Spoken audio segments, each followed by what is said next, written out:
Well, I'll start off by saying I'm Cody Woods. This is my cousin Dale Woods.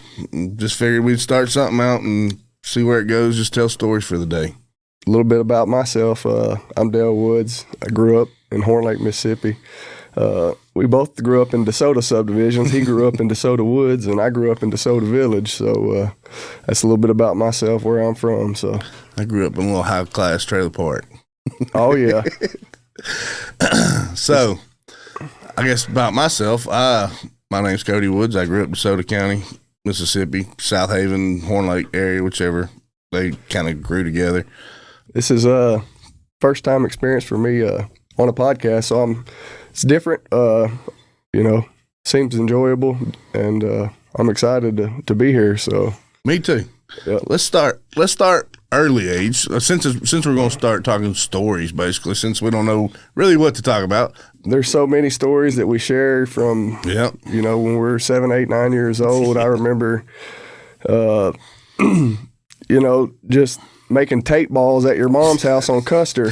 Yeah. And playing, and I forgot about that. You remember we used to make those tape balls, and we'd be out in the front yard. You and PJ, my brother, used to always pick on me. I was a little fat crybaby. You remember we used to make those homemade milkshakes? Yep.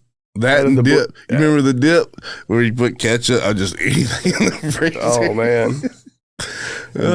And then the bottle rocket war where you got your pants on fire. Yeah. And burn a hole. Was it you that shot me? Or was it PJ that shot me? We've done some crazy things. We'll start with that, because I used to live on Custer, and back before the bunch of houses got put in there, right there at 51 in Custer, there used to be a field, and it was a dry, I wouldn't call it a wheat field, but it was just a dry grass field. And it must have been around New Year's, because I got them for Christmas, my pants. And we thought it'd be a great idea to have bottle rocket wars, which we had a bunch before. Yeah. Well, for some reason, we had the bottle rockets that when they popped, they crackled at the end. It wasn't just a regular pop. And I want to say it was you that shot me. It may have been PJ. It might have been. I can't remember. It's been so long ago. I just remember you ended up coming out of everything because your pants were on fire. And it was funny. I took a direct shot to the left thigh right beside my crotch. We were what? 9, 10? No, we were a little older than that. We were 12 or so-ish around that time. Yeah. And that thing hit me. I had gotten a brand new pair of Levi jeans for Christmas. And that thing hit me, and when it crackled, it set me on fire. Yeah. I'm a little fat porker running around a field that's done halfway caught on fire and running into the house telling my mama I'm on fire. And by this time, I've got 2nd and 3rd degree burns on the inside of my leg. Yeah. Well, my mom, that's now a nurse, in her infinite wisdom, thought it would be a great idea to spray jock itch on a burn.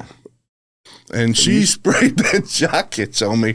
And I wish I was on fire from the firecracker. Yeah. That lit me on fire, and I still have that scar. I remember when she sprayed you with that. You was in there. I still have the scar of where it burnt my leg. It burned a hole through my jeans and my daggone boxers, and still burnt the crap out of me. Wow. What about the time, you remember the time that it was probably 2 o'clock in the morning, you were like 14, and we rode the moped from Memos all the way to your dad's house? Was it snowing that night? I don't remember, but we rode it pretty much all the way up 51 Highway, and then got up, went through some backwoods right there by Horn Lake Creek, where Bullfrog Corner is, and cut up and went through to the neighborhood. I do remember that, because I did that on a moped. Yeah, I got that moped when we lived in California, in South Carolina, and I brought it back with me. And that thing at 14 was bad. Like, it would drive 35 mile an hour, and you could roll with it. It was just, you put 2 people on it and just scoot. That was our electric scooter before all these kids nowadays, they got those electric scooters. That was our electric scooter. It was 35 mile an hour was as max as it'd go, and it didn't matter. It was snow, sleet, rain, pretty day, we was riding that joker. What happened to that thing? Did you end up selling it, or? Honestly, I don't remember. We had it at my buddy David's house, and then we took it down to Lake Cormorant to a buddy of ours, Lee's, and we were jumping his driveway with it. And then I brought it back to when we lived with my grandmother in Twin Lakes. And I don't remember if I sold it to fix my truck, or I'm sure it was sold for something. We were stupid and kids and all that. But I remember it was snowing one night, and I rode it from my dad's house to Mama's house on Whitworth. Did the same thing. Went through the creek with it, and it was snowing. It was snowing bad. I didn't have nothing to do. I was just screwing off. So I rode it from my dad's to Mama's. And on the way back, I couldn't get back through to Horn Lake Creek, so I had to ride 51, the bridge, and a cop saw me, and I darted off into the ditch with it, and he couldn't find me. So I barely got the thing back out after they drove off. It was two of them showed up and was looking for me. They were probably just checking to make sure I was okay, because it was 20 degrees and snowing and sleeting. I was on a moped. Excuse me. And after they left, after about what seemed forever, which may have been 20 minutes, I finally was able to push this thing out of the ditch to get back on the trail, to go through there to get back to Dad's house.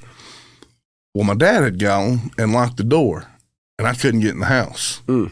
So I thought it would be a great idea to go to my buddies in Twin Lakes, which is still another 10 miles from where we live. Yeah, a long ways. So I drive down 51 all the way down Horton or Nail Road, and I'm freezing. I'm an ice ball by this point. Well, my buddy's girlfriend, now wife at the time, lived right there at Horn Lake Road, and I was like, I can't go no more. So I just showed up at my best friend's girlfriend's house trying to warm up. Well, guess who shows up? My best friend, David. Well, I'm at his girlfriend's house. And I was like, I'm just trying to warm up. We still talk about that today. When I see Jessie, she's like, you remember that time you rode to my house on a moped? And I was like, she lived in DV too, right? Yeah. Right there off because I'd been over there a time or two with you and David, I think. There at the corner of Horn Lake Road. I can't remember what the main street is, but. Yeah, I remember going over there a time or two when y'all were over there. Yeah. I didn't even make it to David's house. I just stayed at Jessie's and went back when my dad got home. He was trying to teach me a lesson of, oh, you want to run out when it's night? Okay, I'm going to lock the door while I'm gone. So we got to tell people about the cookie story. Oh man, I can't remember. We had to be 15 or 16. No, we wasn't that old. 14 maybe. Yeah, 13 or 14. Well, I had started playing football. I know that. So I was probably 14 or 15. Okay. Yeah. So me, you, and PJ had made some cookies. No. Isn't that how it worked? No. Y'all didn't make crap. Oh, you cooked them? I was Okay. Yeah. I can't remember who cooked them. Yeah. I cooked them, and y'all about kicked my butt over it, and I had divided them all out to the same thickness, and there was one extra. And I went, since I cooked them, I'm going to get the extra. And you went, yeah, okay. And then right when I got done, you walked over and ate all your cookies, and my little fat piggy butt was over eating mine, and you picked one of my cookies up and went... Yeah, I don't remember if I punched you in the mouth or if I shoved you. No, you come running across the kitchen and drop kicked me into the deep freezer. Then I took off chasing you, and we ended up not fighting or anything, but it was just a funny story that I'll never forget. Just you running across is so mad that I ate that cookie and drop kicked me. Hey. And then I started chasing you, and then we ended up not fighting. But you don't mess with fat kids' food, man. You don't mess with them. That's just stories like that, you'll never forget. Oh no. I'll never forget the first time that actually you carried me bow hunting. We went, you might not even remember this. I think it was the Como exit, I believe. I was big in Como. And we took a left. Yeah. Back off in Hayes there. Crossing. Yeah, we went to Hayes Crossing. Yeah. And I had we started turkey hunting. Yeah. Yeah. That's exactly it. And it's just a story I was thinking. I knew we were doing the podcast today, and I was like, we can talk about that for sure. It was, I had an old Pearson bow. Yeah. No let off. It had the old iron sights or whatever. Yeah. First time I ever The been little pendulum swinging sights. No, you just loosen them up. They were iron and they were painted. Yeah, they were, yeah, the yeah, ends yeah. of the points I of know them what were you're talking painted. about, yeah. And my dad ended up giving me that bow.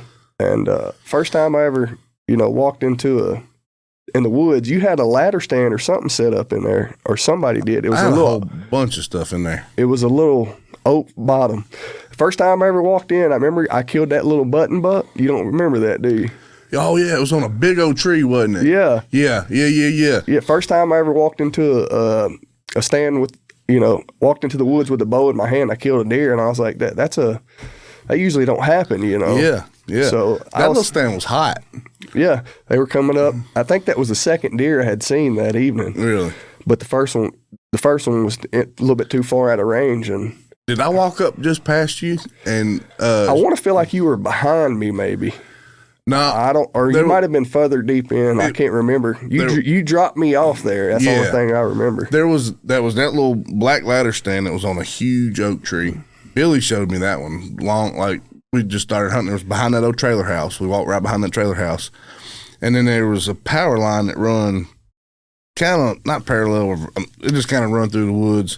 And at the top of that ridge, you were at the bottom of the ridge, and at the top of the ridge, you couldn't see it. It was too thick up top. But there was a shelving stand up there that was rickety, but it was at the point, and them deer would come off that point and come in, and there was a four-wheeler trail that went straight to the power line, and they would walk that, and I would catch them in there all the time, but I didn't know if it was – there was a day that I shot a raccoon. It would not leave me alone, and I don't remember if it was that day or not. But for some reason, I do remember you being in there. But I shot that coon, and I pinned him to the tree. This is graphic now. I'm sorry, but the raccoon was sitting there going squee the whole hunt and ruined the hunt. Wow. I felt bad after it. I quit killing raccoons with bows because them jokers are expensive. Oh yeah. Another funny. I forgot you killed that little buttonhead over there. Yeah. Another story. I remember we were turkey hunting over there, and we were walking through that. There was a creek bottom, a creek that runs through there, and you were walking, and I seen a big old cottonmouth. You remember that? And then I shoot it. Yeah, yeah. I seen a big old cottonmouth, and I stopped, and I let you keep walking, and you were probably, I don't know, I wasn't gonna let you get close to it, but I said, you gonna walk right over that cottonmouth, and you said, where? And you jumped back. You said, oh, crap. You probably didn't say crap, but you jumped back and boom. Oh, yeah. You said, I hate And snakes. then a turkey gobbled. I think it did. It did. I do remember that, yeah. But, those are just stories like that you never forget, so. You know who got me into turkey hunting? Your daddy. Yeah. Your daddy is the first person I ever went turkey hunting with, and you were with me. We were at Water Valley at Turkey Creek Hunting Club. And we were on, I can't remember. Is that when we were all sitting in that blind and we had all them turkeys around It was us? like 20-something turkeys, and your daddy was over in the corner calling them. And we had a little egg call where we was going, burp, burp, burp. I remember we had a bunch of hens. Yeah, no gobblers coming in. Clucking around us. They were all around us. Yeah. And that's the first time I'd ever went turkey hunting. Your daddy took me, and you was in the blind, and your daddy was over on a tree. And he was over praying that we didn't shoot one thing on the hens. Oh, those are good times. That's what fired me up with turkey hunting. Yeah, we had some good times at the. I loved that place, but we never killed nothing. Yeah, well, actually, I killed my first. Crazy story. I was 15 or 16. Was we in the club that long? Yeah, I think I was 15 or 16. I remember you killing your deer over in that big cotton field. Yeah, a doe and a yearling walked out, and I shot the big doe, and I thought I missed. And then you shot the little one when it ran across the field. Well, no, the little one didn't move. So the big doe took off, and I shot the little one, and it dropped. So I was like, well, I know I killed my first deer. And I told my dad, I said, I think I missed the other one. And he said, where'd you shoot it? Well, I was showing him where I thought I had shot the deer. Yeah. And it was probably 30 yards, closer to me than it actually was. And he was like, I don't think you hit that deer. And then finally we got to looking. He's like, oh, that deer's dead. Because he said, looked like somebody took a 5-gallon bucket of blood. It was just blood everywhere. remember that. I was just looking in the wrong spot. But I ended up killing 2 deer the first time I've ever killed a deer, you know. I was down there with y'all because I was upset that you killed a deer before me. We were younger than 15. I can't. We were younger. I was probably 14 or 15. Because your daddy come and got me, and he's like, I got to go help Dale find this deer he done shot. And I was like, oh, okay. Because he had taken this hunting together. I feel like Uncle Dudley was there, too. He may have been. Oh, Super D. Is he still alive? Yeah. Yep. I just seen him probably, back October. I need to get over and see him. Yep. He's 85 now. Yeah. Yep. Yeah, you need to get over there and see him. He's living with Kay and Elbert, so okay, right down the road from my dad. Yeah, I called him not long ago. Macy had a ball tournament down there, and we were going down there. The first game was at 8:00 at night, and it was a tournament, or 6:00 at night. And I called him. I was like, I may come spend the night with you. I ain't staying down there all night. Yep. So Uncle Dudley's he's actually the one who got our parents into hunting. Yeah, because Papaw didn't really hunt. So he bird hunted, didn't he?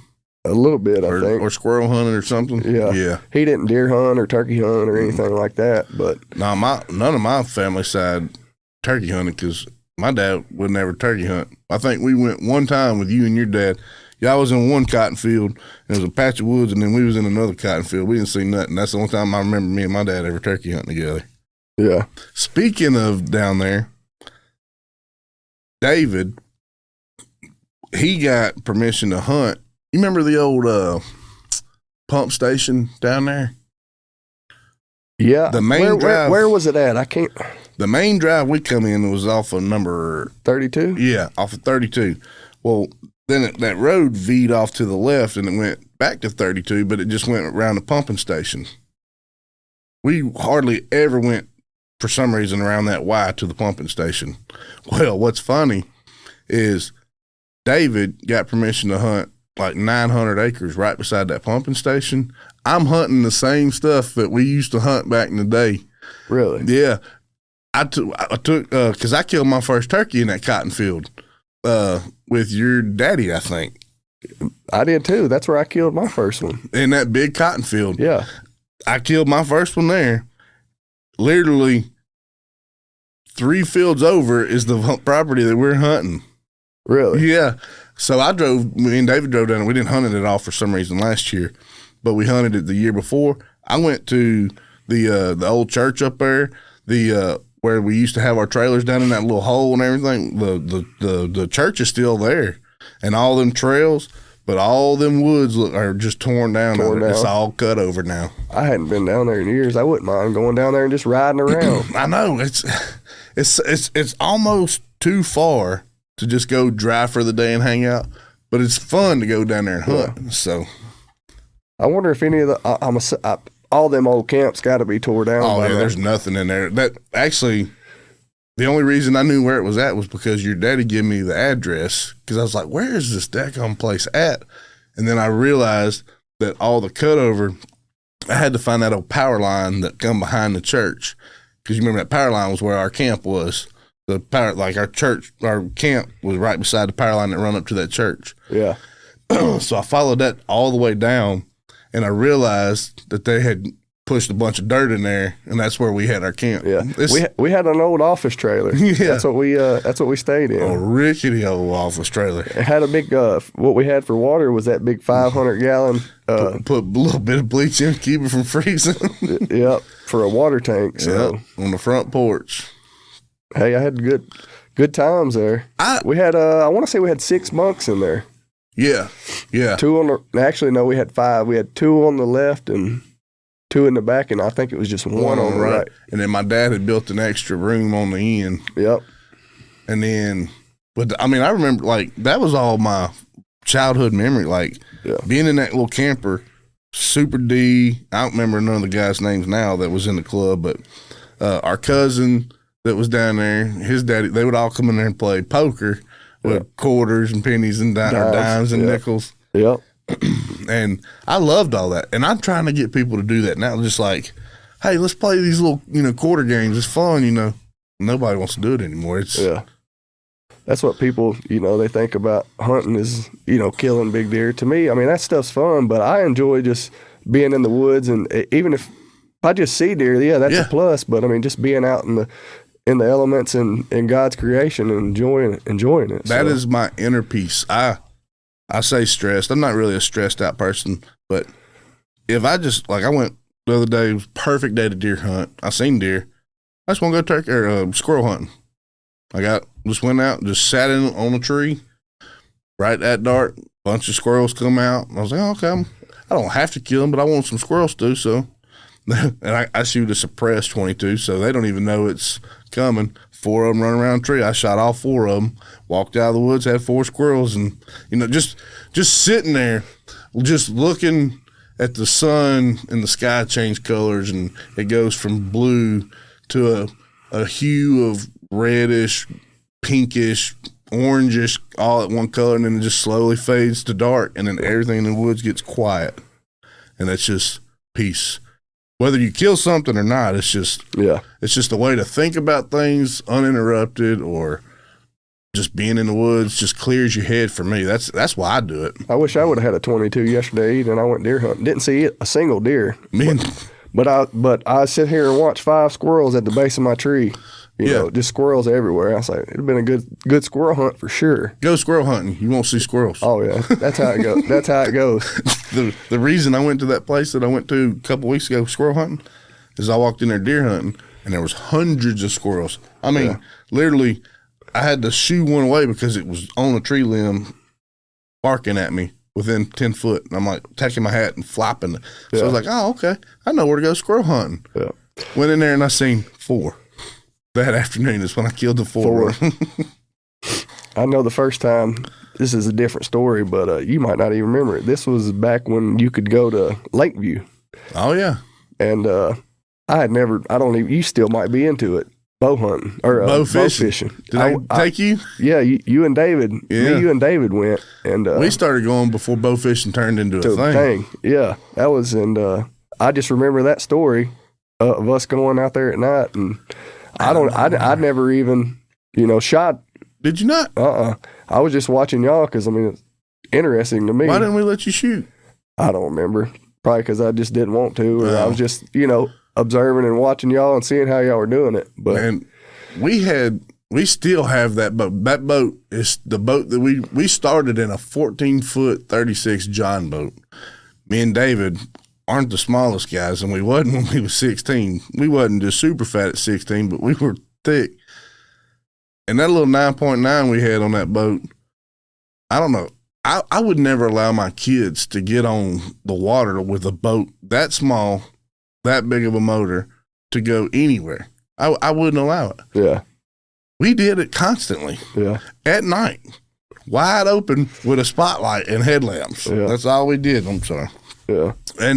But that boat that we bought when we got really big into it, I still have it. It's in my garage now. I'm putting a duck blind on it so we can go duck hunting. It's got a 90 tiller handle on it now. It's way faster than it used to be, but it's a big boat for a John boat. And but that boat has seen a lot of fishing. We knew that lake like the back of our hand. If it rained that day, we could take you to the other side of the lake where it wasn't going to be muddy. We may not kill a lot of fish, but we could tell you where it was crystal clear water. Or if it didn't rain for a few days, we could take you up in the shallows where the grass is and just wear out carp, gar, just whatever. And then they opened up catfishing at certain times. And that you could kill catfish? Then we started finding catfish, and that was fun. Huh. But yeah, that's private now. Yeah, it's unfortunately, yeah. But they kill a lot of ducks, and that's just a big waterway that should be able to be hunted, I think, still. But yeah. There was a lot of many nights on good Lakeview over there. I just remember going with y'all. It's crazy how, you just remember these things. And yep, bunch of stories at Lakeview, like beavers, and I wish I could still hunt that place or bow fish that place. I hadn't been bow fishing. Last time I went bow fishing, it was in McKellar Lake, probably 7-8 years ago. Up there in Memphis, and it's if you want to kill gar, that's the place to kill gar. Me and Billy and a guy named Trask went up there, and I had gotten tired and fell asleep in the back of the boat, and they'd killed about a 7-foot gar out of there. Wow. I was just too sleepy. I done got old. I'm punching 40. Yeah, I'll be 39 in September, so. It's coming. They say it gets worse they say if you wake up one day and you ain't hurting, you done died. Yeah. I fully believe that. I just try to stay moving. You know, they say movement's medicine, so I'm always. This belly, baby, it moves every day, in and out, trying to struggle to breathe. I hear you. I was, your phone number pops up as Memo. Memo was a saint. Yeah. Memo was a saint.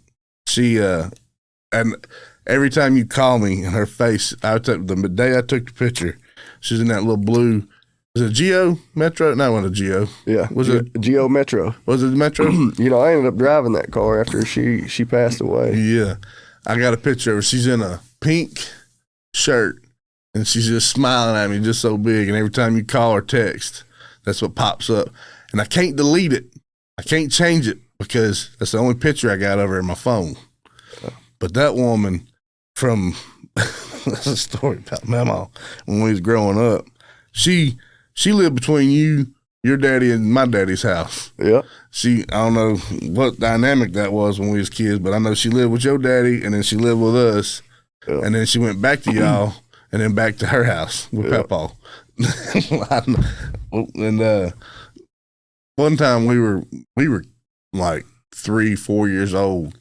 We had one of them plastic playhouse that you put together, and we put a tarp in it, and we filled it up and had a little swimming pool out there in the trailer park. Well, Mama come out there and was like, y'all put that up. I ain't getting out here in the wet.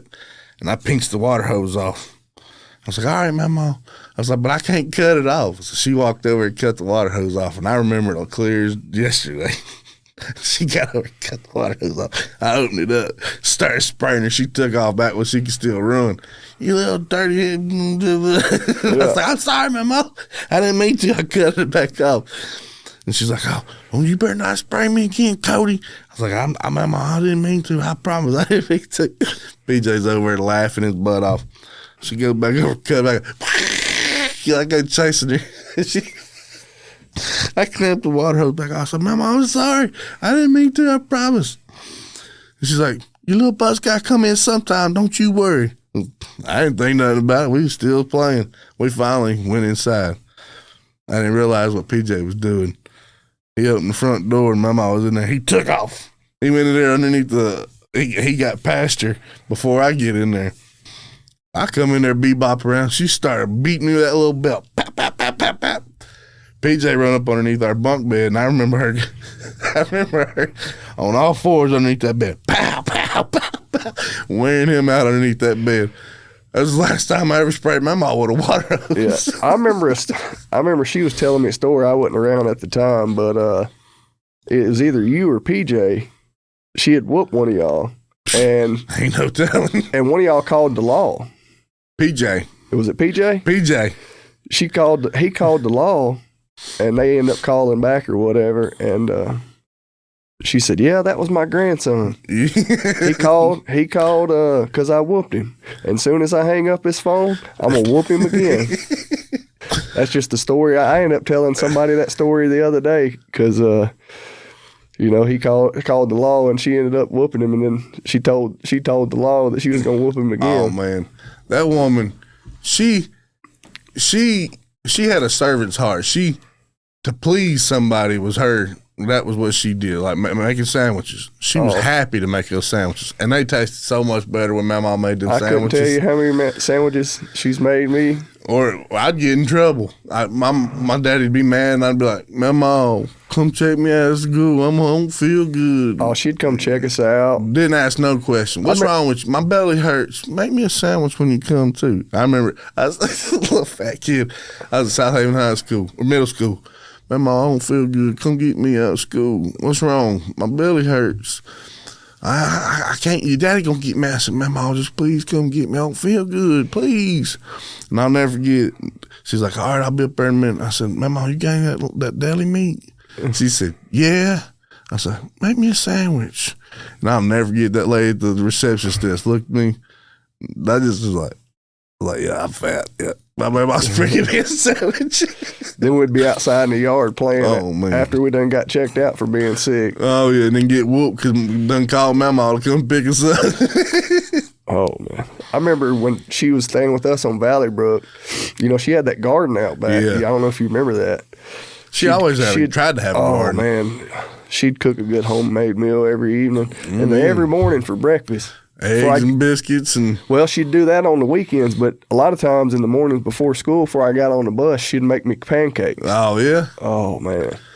She couldn't do no wrong. Man, she literally was our buddy. It wasn't Memo, it was a buddy. Oh, yeah. Good as gold. And she's going to tell you what she thinks. Oh, yeah, she would. Yeah. She's the only thing that kept me and my dad talking at her end when me and my dad started having trouble and falling apart. She'd be like, well, you know how your daddy is. Y'all two just alike, y'all. I told you that yesterday. Oh, man, we are. Unfortunately, it is what it is. But, yeah, she'd be like, well, you only got one. You need to deal with him. I'm like, I know. And then we'd get back talking, and then all of a sudden it'd be a stupid falling out, and life repeats itself. But, yeah, I loved old Mama.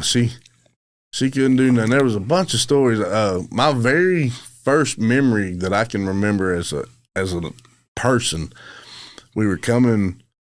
PJ used to go to pre-K or something. I never got to do that, but he had to. I want to say it was over by your house at Valley Brook. For some reason, we was over that way, and we were coming down Nell Road to the railroad tracks, and I was like, Mama, she had that old white Ford Tempo. That's the one being hurt. Had to wreck you. We had a head-on collision on. I'm standing up on the hump in the back, holding on. But I remember this. Like, this is my very first memory. I'm standing on the hump in the back. PJ's in the front seat, 4 years old. I'm on the back saying I'm 4. And she's like, no, you 3. Now shut up and sit down. And I'm sitting there holding the chairs. I'm like, no, Mama, I'm 3. Or 4. And she's like, no, you're 3. Shut up and sit down. And I was like, Mama, hit that railroad track. Hit that railroad track. And she punched it. I don't know why, but she punched it. She hit that railroad track. We jumped it. Well, I say we jumped it. And when we hit, I fell in the back of the car. And she said, see, I told you, stupid butt, sit down. That was my very first memory that I can remember at all. Yeah. She's like, no, you 3, shut up and sit down. Those are the good old days. Yep. So what's been going on with your life here lately? We moved up to Iowa because, I got Jax up there. He just turned 13, so. Going up quick. Man, time flies. It does. We moved up there to get closer to him. Yeah.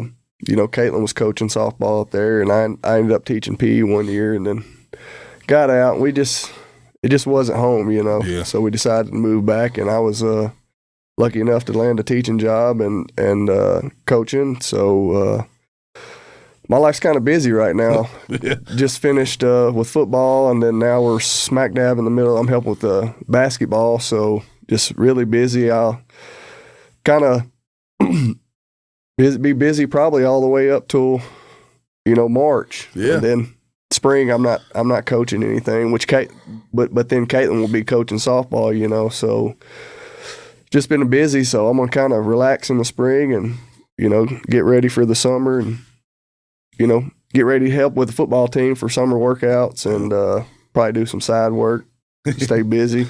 Yeah. What about you? What you got going on? Well, which our work slows down in the fall, which helps me out because I like to hunt and don't help my pocketbook out, but it is what it is. You give one up to have the other. And we just hunt. That's what I try to do during the winter. Macy, she started playing travel softball. Okay. And she, so we'll start doing workouts with her. I told her after Christmas, we finna both lose some weight, and she gonna get faster. Which she's not overweight. I just want her to get faster stealing bases because she runs like her daddy. And we're gonna get into a heavy workout thing where we both getting into some shape, and because she's a pitcher and I need her legs strong. And I remember you told me round is a shape. Round's a perfect shape, baby. It's a perfect shape. You remember when we played, speaking of another story, you remember when we played in that basketball tournament? And I said, you got a shape, boy. And then you said, round is a shape. Well, I played Christian school and we played high school ball. And then we would play college pickup games on the weekends for fun. Well, I was in a lot better shape then. And then I went to work and was out of playing ball, and I thought it'd be real fun to sign up for that tournament. Learned real, because it was supposed to be full court, and then they turned it back to half court. And I couldn't have been happier when they turned to half court. That next day, I couldn't walk, and I didn't even run. Yeah, I hadn't even. Who else was on our team? It was me, you, and I think it was just a 3-on-3. Yeah, it might have been somebody you worked with, or I can't remember. Maybe. I just remember for sure me and you were out there. It was up there in Cordova or something. Yeah, it was somewhere up there. Yeah, I remember that. So how old is Macy now? Macy's 14. So she'll be 15. No, yeah, she'll be 15 in March. So she can play this spring, and then after this spring, she'll have to move to a 16U team, which I'm wanting to coach that. Is she in 8th grade or 9th grade? 9th grade. 9th grade. So Jax is in 7th, so he's a couple years behind her. Yeah, she got into softball. Well, she played 1 year in a fall thing, and I was always like, I'm too busy. Like, I really messed her up in sports. I was like, I'm too busy. I was selfish. Like, I don't have time to take you to this, and I don't have time to take you that. And I at the time I worked a goofy shift. I'd get off at 6, so, there was no taking her anywhere. And then Billy called me one night, and he said, hey, I got a girl that broke her arm, and I need another player. And I'm like, well, Macy ain't no ball player. Like, she ain't never played but one season. He's like, I need a warm body. That's all I need. I was like, nah, I don't know about that. And I was like, I can't get her to practice. And at the time, I had just started my own business full time. And I was like, man, I can't, I can't guarantee you that I can get her to practice. And he said, I'll pick her up for practice. And I was like, oh, I don't know. He said, I promise you. He's like, I need her. And I was like, all right, well, if you need her, then, I'll sign her up. But I said, you're going to have to pick her up. I said, the days that I'm able to, I'll take her. I said, but I can't promise you that. Well, he picked her up first couple practices, and she loved it, and she was better than she thought she was, or I thought she was. And then there was one day I got off early, and I just was like, hey, I'll take her to practice. I'm good, I showed up.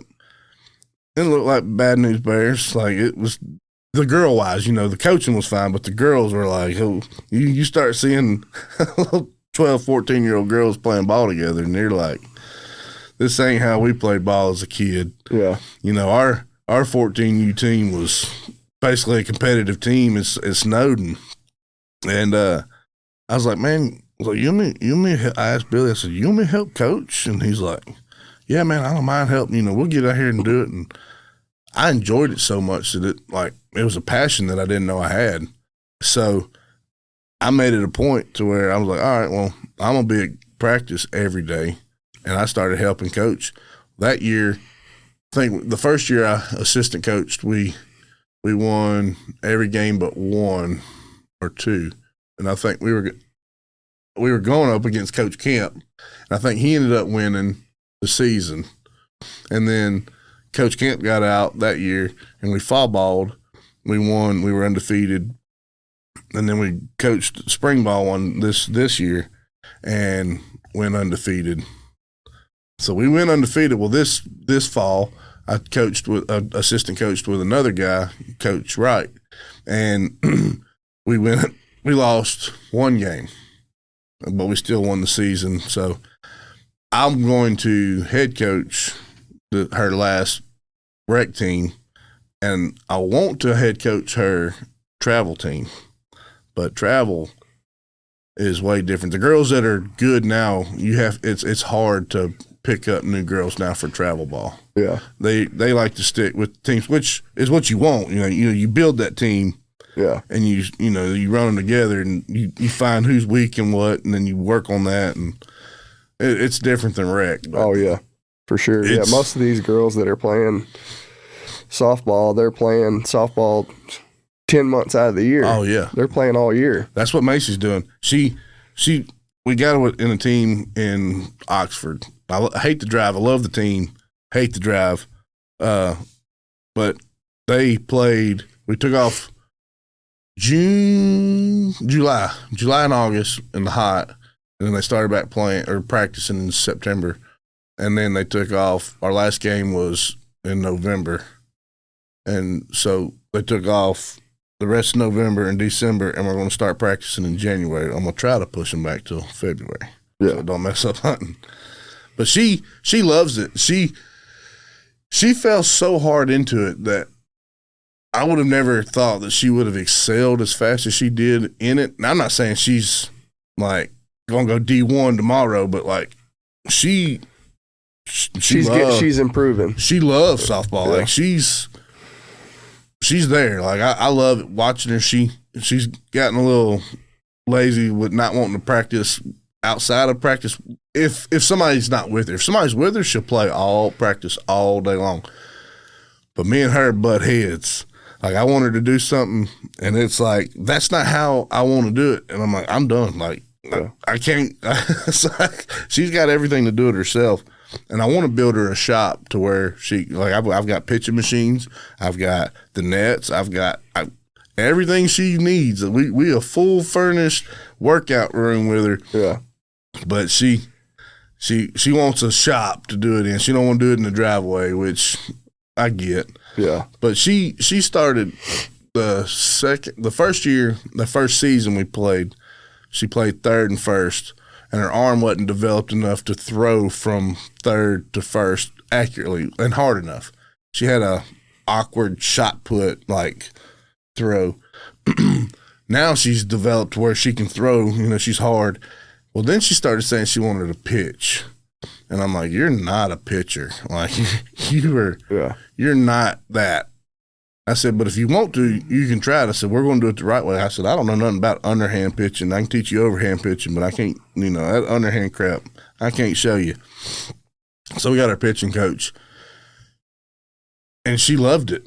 And she, in the last 2 seasons, everybody has known who she is in the rec league, in the rec league. And she's fast, she's accurate, she hits corners, and she loves it. Well, then she started for the travel team, and she started pitching, and she started there, and we won a couple games with her pitching. But then they put her in the outfield. Well, she catches fly balls, so I love it. She loves it. I love watching her because it's something that she is passionate about. So and continues to work towards. So we're gonna do it again, I reckon. Yeah, old Jax, he signed up for wrestling this year, so he's That's wrestling. something big up north. Yeah, he in 7th grade, the first year you can wrestle with the school, and he's done fairly well. He's thick too. He's solid. Yeah, he's kind of toned up since he started wrestling. Which that's a tough sport. You know? Last time I seen him, man, that joker was solid. Yeah, I think he's won probably half his matches. I was like, well, but you got to think. I said, a lot of these kids have been wrestling since they were, probably 5, 6 years old. Yeah. I was like, you're 13 years old and never wrestled. Yeah.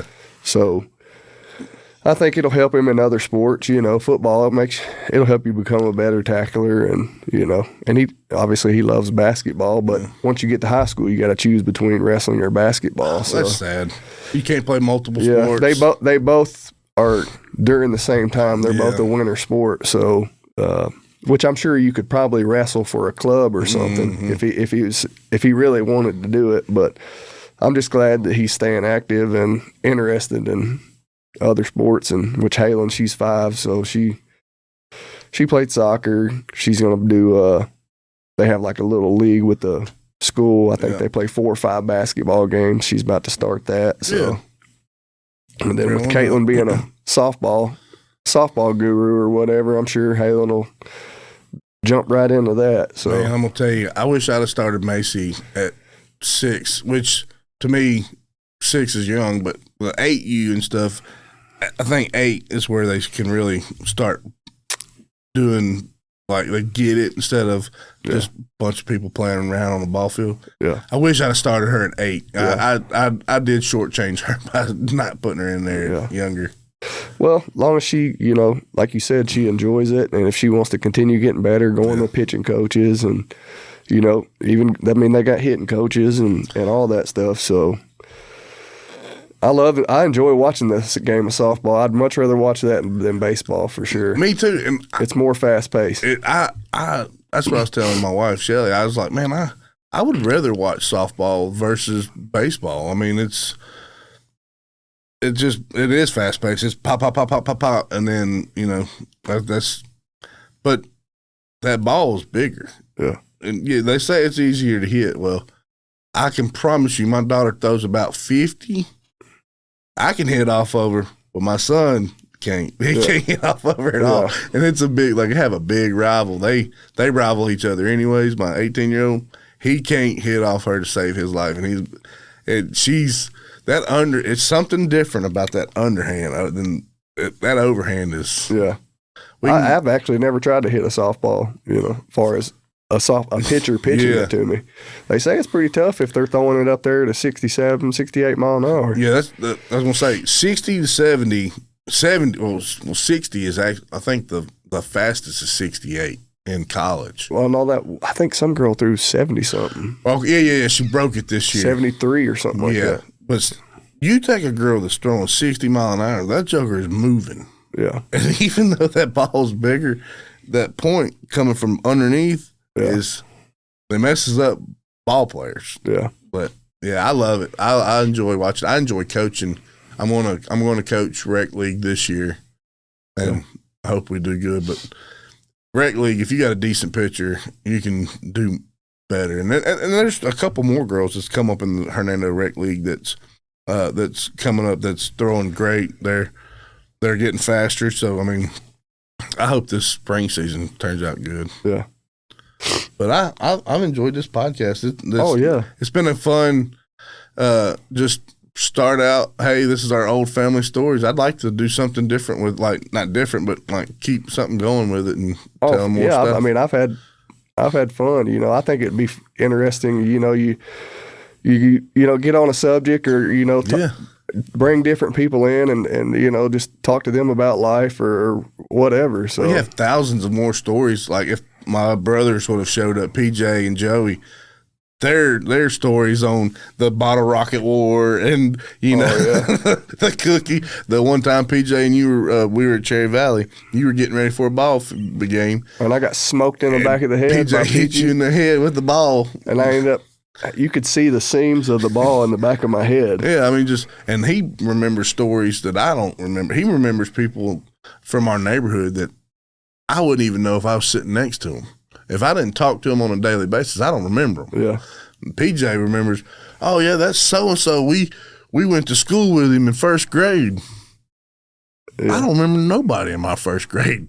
It's crazy, all the stories of, that me and you share. And then I got stories with me and him, and then you and him got stories, and it's just we got crazy. Hundreds, and we hadn't even scratched the surface on stuff that we could talk about. And PJ would bring a different comedic, value into this because he's an idiot, anyway. So I remember when he freaking wrecked that dirt bike, and he about lost his foot. I was there. Yeah, I was there. Or the day that I got run over, that same day. No, it wasn't the same day. He was in recovery. When I got run over on the interstate, pulling a guy over wreck. Yep, I remember that. He beat the ambulance there from Twin Lakes. That's when you were towing, right? No. Oh, you did. Me and PJ had the lockout service, and I was going to go unlock a lady's car out in Cordova, and was going up 55, and a guy in front of me had a wreck, and it was a Sunday afternoon, May 6th of 2007. It was Sunday afternoon. It was raining. And it coming downpour, and a water puddle was in the middle of the interstate. And that little Fast and Furious car hit that water puddle, spun out and hit the guardrail. When he hit the guardrail, I was like, that sucks for him. And I just kept going while I looked in the car to make sure everybody was moving. And there was 2 cars 2 car seats back there. I could see there was 2 babies in the car, and I was like, I can't stop and leave that. He was over on the left shoulder. I backed up on the right shoulder and backed up, run across the interstate, and was pulling him out of the car. And when I was pulling him out of the car, a minivan hit that same water hole and got sideways. And I remember looking up. It was super slow-mo, super slow-mo. I remember looking over, seeing the van sideways and making screeching sounds. Dude said, "Run!" He said something else with it, or I would have froze. And I took off running. I had some Nike Shocks. Thought I was fast. I got to the front of this car. Thank God it was a lowered car. The van hit the car. The car hit me in the hip, threw me into the air. I remember looking at my feet. It's super slow-mo. Like, time slows down when you're fixing to die. My feet were in front of my face, and I could feel rain hitting my face. And I remember thinking, this is fixing to hurt. Like, I'm finna hit this concrete. I knew I was airborne. This is fixing to hurt. And I hit the ground, and all I remember feeling was pressure. And I just slid across it. My whole chest, my arm, and all of it had road rash. My fat roll had road rash. And I remember not feeling anything other than pressure. Well, I got up thinking, oh crap, them kids are dying. They've killed the kids. I can't even, I still got scars all over my fingers. I get up and I hobble back to the car, and the babies are in the car. It's bad. Thank God the babies lived. But the guy that was in the van broke his back in the whole thing. The lady in the car, I don't think she had any bad injuries in the guy, but the babies, the car seat, one was an infant in a car seat. Nothing really bad happened to her, but the 2-year-old, the car seat, when it snapped, it broke his collarbone. They took him to the hospital. They put him on a machine that kept throwing him into seizures, and he went blind in one of his eyes. This is the last I heard in the whole court thing when all that was going on. So out of all of that, because I wasn't in my vehicle, my insurance on my car wouldn't cover it. And I didn't have health insurance at the time because I was a broke 18-year-old kid. And all of the money had went to the guy that broke his back, the baby that got hurt, and all that. So out of all that, I got $9,000, and the attorney took half of that. It sucked, and you had medical bills. Oh, I had hundreds of thousands of dollars. It screwed my credit up when I was a kid. It sucked. I may have been 19, whatever year I was in 07, but I had 2 spots of metal that went in 2 fingers deep on either side of my spine. I still got the scars. The doctor said that if it had been over either way, I'd have been paralyzed. 2 pieces of metal went into my back. Dang. But that was a crazy thing. But well, I got a couple questions. I know, when you asked me, about the podcast or whatever, I was just thinking of some questions. If you had to choose someone, or it could be more than one person, who is the most influential person you think in your life, or has been the most influential person in your life?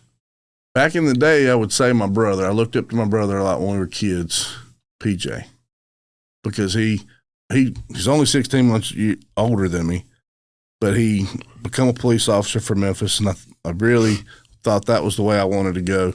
And I looked up to him when I was a kid. Growing up, I would say we're even now. Like I don't know. Most influential. I don't know. Yeah. Couldn't answer that. Well, I mean, you answer it. You said PJ, so I mean, that's, that was when we was kids, not now. Yeah. Well, I mean, I guess PJ, when I've had serious questions, he's kind of a person that I've kind of asked questions to. He is more wise about things, or he can look at stuff outside of way I can look outside of stuff. Yeah, he can see things differently than we see them. I guess 2 people that I would look up to is probably both of my parents. There's been times where I've seen my mom work 2 jobs just to provide for us. I remember specifically in high school when we were living, I don't know if you remember, we were living south of Hernando on 51 by that church. My papa lived there with us too. I remember she had that green Cadillac 2-door, and she'd work. I can't remember where she was working at the time. It might have been. It's not where she's at now, but it's. She's been at FedEx for how many years? She works somewhere else now. Oh, that's right. Yeah. But I think she might have been working at FedEx then, or Expedex or something. But anyway, beside the point, she would get off there and then go work at that Shell station in Hernando, right there by the interstate. Yeah. Just seeing her work ethic, and then also, you know, I think that puts a work ethic in me to always stay busy. And then also my dad, I remember times when growing up, you know, there would be a lot of times he wouldn't even make it to my sporting events because he would be in Texas working somewhere, you know. I was talking about him the other night. He's just always been a worker. Like he works for a guy in Missouri now, doesn't he? Fulton, Kentucky. Yeah. That joker's 70 years old, still working. So I love your dad. He's always been a great guy. Yeah, I think he's hopefully getting ready to retire here next month. Retire. He likes working. That's what them guys like that. I'm gonna be the same way. They get into working, love working. They say they want to retire. They ain't gonna retire. They got to have something. Now he likes the crappie fish. That sapsucker. I know you're gonna watch this too. You piece of junk. You better call me when them turkey or them daggum crappie start biting. I'm looking at you, Unc. Yeah. Well, another question I had is, I guess, what's your why? My why. What's your why in life? I would say now that I have grown a lot in the past 10 years. Like we were talking earlier off camera about my son and all, about being a hothead and all that, and I want to be a better dad than I am. I won't say I'm a bad dad, but I'm definitely not the, oh, it's okay, you scraped your elbow, you know. I'm like, oh, get up. No, I hurt my finger all the time, or I hurt this, you know. I catch myself doing it and saying I'm going to do better, but that being a better dad would be, you know, what I would aspire to be. Yeah. I guess. So your why would be like your family trying to, you know. I want to always get up every day family. For them. Well, I do. Yeah. I'm not the sole provider, but I carry a heavier side of it willingly. Like I want to. I want my wife to be able to sit at home, not sit at home and do nothing, but sit at home and take care of the home. You know. Yeah. I do like that. We're going through some struggle now. We had some stuff that kind of got thrown in our lap with my father-in-law passing, that unexpectedly passing, that, you know, we wasn't prepared for, that we should have been prepared for. Yeah. But, you know, hindsight's 2020. That's we're struggling more than we struggled, which I think on the outside of it we'll be better for it. So yeah. But getting up every day and doing what we got to do. Yeah, that's basically, you know, same for me. You know, my wife and, you know, my kids. That's why if it weren't for them, you know, I'd probably still be living that mid-20s life and doing stupid stuff. And so, you know, that they're my why. They keep me focused, and you know, that's why I get up. And which Macy takes up with her softball. Like, she takes up 80% of our free time. Like, on the weekends, it's ball field, and then 2 nights a week in Oxford. You know, that's hour and a half drive for us twice a week, getting home at 10, 11 o'clock at night, and then having to feed kids. And, you know, she takes up a good part of the free time we got, but which is something that I do love. So yeah, I don't particularly love going to watch practice with something I'm not involved in, but yeah. I mean, I enjoy, you know, coaching because it allows you to be, you know, instill in those kids and just be a part of something that's bigger than yourself. When you watch a kid develop something, like our girls this past fall, we had no say so in who we got to pick. It literally was, hey, we're not going to coach this year, and then we got a phone call said, hey, will you coach? And so my head coach got thrown in and he asked me to coach, and I was like, absolutely. We had girls that have never thrown a ball, never played, and I'm gonna tell you you're like, oh my, like especially when you come from, hey, we're in All Stars this year, we're kicking everybody's butt. We go to All Stars and we didn't win, but we showed up and showed out, and then to go 2 months into basically the baby steps, like you just teaching them how to throw and catch. And they can't, and then Hernando they don't have enough, their sports thing is so small that our 14U team, they can't have 13, 14Us together. They combine 11 and 12 with 13 and 14. We had girls in 5th grade and girls in 9th grade. Yeah. And to take one of them girls that are throwing hard and put with a girl that's never even not throwing at all. Yeah. Man, it was crazy. But to watch them develop day in and day out. Our first practice, 5 or 6 girls were throwing up. Yeah. And I was like, man, we got to do something different too. Winning the season, we won first place. We lost 1 game all year long. Yeah. So, I mean, all season long, I was like, man, to watch that and to show a girl, hey, this is how we've got to do things. I love it. I have fallen in love with that. And when Macy stops playing, I'll drop down to an 8 or 9, 10U team and build up, like, because that's something I want to do. Yeah. It's fun. That's fun for me. That and hunting and, Yeah. Today's been fun. Like this was way more fun than I anticipated it being. I want to do this again. Oh yeah, I've enjoyed it. It was obviously it's different. I mean, Yeah. I'm not going to sit here and say that I wasn't a little nervous, but I mean, A little microphone and cameras. But I mean, once I got here, started talking about It's past just us. stories, just us. You ain't looking at no cameras. Yeah. So I mean, I've enjoyed it. I have to. I definitely think I could do it again for sure. Absolutely. And I want to do it again. I want Yeah. you to come back and do it again. oh, for sure. I won't. You just you let me know a time, a place, and Yeah. Well, if we can get somebody else to come in here and chat with us, banner back and forth. Absolutely. Yeah, I've enjoyed it. So This is just like a little pilot episode, and we'll have more coming. oh yeah. I can't wait. First time for well, you've done a podcast before. I went with a buddy of mine that's Okay. got one. Okay.